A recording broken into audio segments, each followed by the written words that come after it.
கிருஷ்ணனின் ராதை.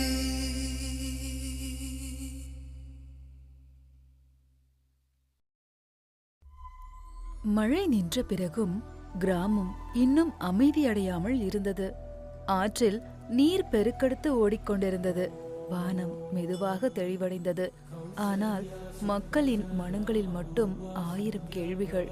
அப்போது கிராமத்து மக்கள், இது இயற்கையா, இல்லை என்றால் அந்த குழந்தை தரையில் கால் வைத்த பிறகுதான் எல்லாம் நடந்ததா, அப்படி என்றால் அதிரூபன் சொன்னது உண்மையோ என்று கேட்டார்கள். அதிரூபன் தன் குழந்தையை இறுக்கமாக அணைத்துக்கொண்டு அமைதியாக நின்றான். அம்ருதாவின் கண்களில் பயமும் பெருமையும் கலந்த கண்ணீர். அப்போது மனித உருவில் நின்ற அந்த நபர் மெதுவாக ஒரு அடி முன்னே வந்தார். அவரது முகத்தில் துன்பம், பாவம், விடுதலை மூன்றும் ஒன்றாக தெரிந்தது. அப்போது விஸ்வகர்மா அமைதியாக, அதிரூபா, இப்போது நீங்களே முடிவு செய்ய வேண்டும். நான் சொல்வதை நம்பலாமா வேண்டாமா என்று. ஆனால் நான் யார் என்பதை அறிந்தால் இந்த குழந்தை யார் என்பதும் உங்களுக்கு தெளிவாகிவிடும் என்று சொல்ல, ஆகையால் நான் சொல்ல போகும் கதையை கேளுங்க என்று சொல்ல, மக்கள் அனைவரும் மிகவும் ஆர்வத்துடன் அவரை கவனித்தார்கள். முன்னொரு காலத்தில் தேவர்களின் சிற்பியாகவும் அனைத்து உலகங்களுக்கும் வடிவமைப்பாளராகவும் விஸ்வகர்மா இருந்தார். அவரது திறமைக்கும் அவர் வடிவமைப்பிற்கும் சிற்பிகளுக்கும் இணையே இல்லை. ஆனால் அவரது ஒரு தவறு அவரது வாழ்க்கையை மாற்றியது. ஒரு நாள் ருக்மணியின் அரண்மனையில் தேவி ருக்மணி தனியாக பூஜை செய்து கொண்டிருந்தாள். அமைதி, மந்திர ஒலி, தீபத்தின் வெளிச்சம். அப்போது அனுமதியில்லாமல் அரண்மனைக்குள் நுழைந்தான் விஸ்வகர்மா. நான் தேவன்தான், ஆனால் இன்று என் மனம் என்னை ஆள்கிறது. உன் அழகில் நான் முழுவதுமே அடிமையாகிவிட்டேன் ருக்மணி என்று விஸ்வகர்மா சொல்ல, இதை கேட்ட ருக்மணி திரும்பி பார்த்த அந்த நொடி கடும் கோபத்துடன், நில் விஸ்வகர்மா, இப்படி பார்ப்பதற்கு உனக்கு உரிமை கிடையாது.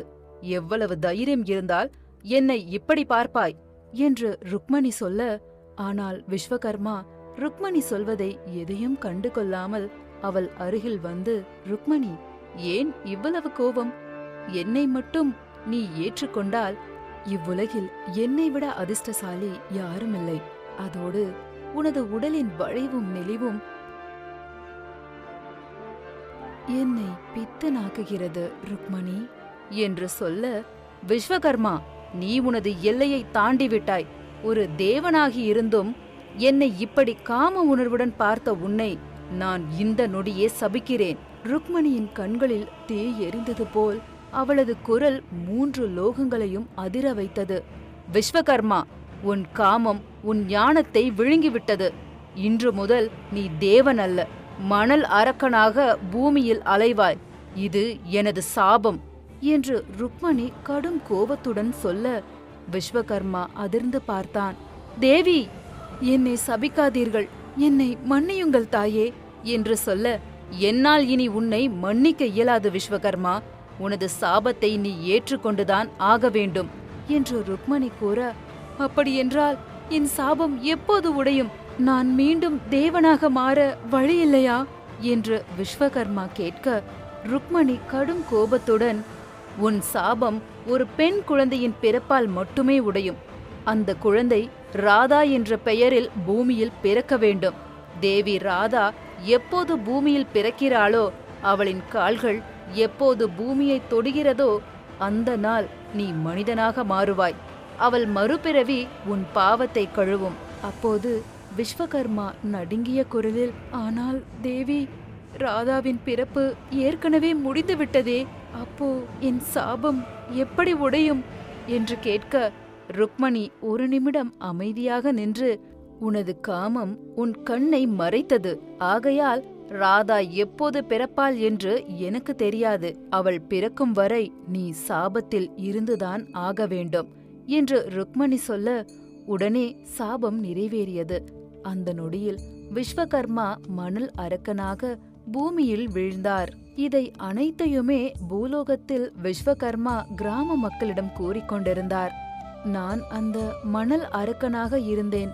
ஆனால் இந்த குழந்தை தரையில் கால் வைத்த அந்த நொடியில் நான் மனிதனாக மாறினேன்.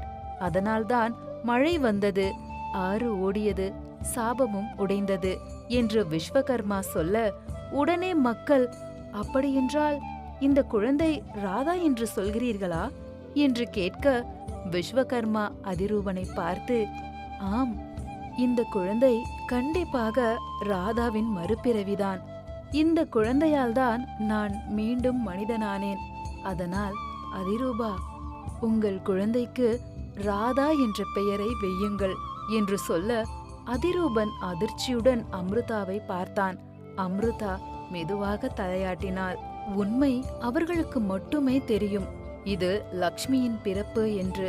இதை அனைத்தையுமே வர்ண பகவான் மேகங்களில் இருந்து, இப்போது எனக்கு புரிகிறது, நீர் வந்தது என் சக்தியால் அல்ல, அன்னை ராதா பூமியில் கால் வைத்ததால்தான் என்று கூற, இதை அனைத்தையுமே அறிந்த நாரதன் மனதிற்குள், விஸ்வகர்மா என் நண்பன், அவனின் தவறால் சிக்கிய சாபத்தை உடைக்கவே நான் இந்த விளையாட்டை ஆரம்பித்தேன் வர்ணதேவா என்று நாரதன் மனதிற்குள் பேசிக் கொண்டிருக்கிறார்.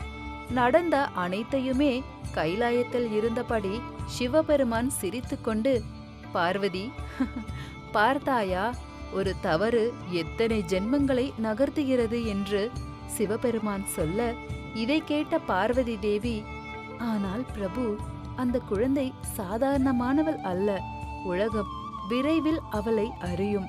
சிவபெருமான் புன்னகையுடன், ஆமாம் பார்வதி, அது விரைவில் நடக்கும். அதோடு ராதை கூடிய விரைவில் உன்னை வந்து சேருவாள். கிருஷ்ணா. கிருஷ்ணனின்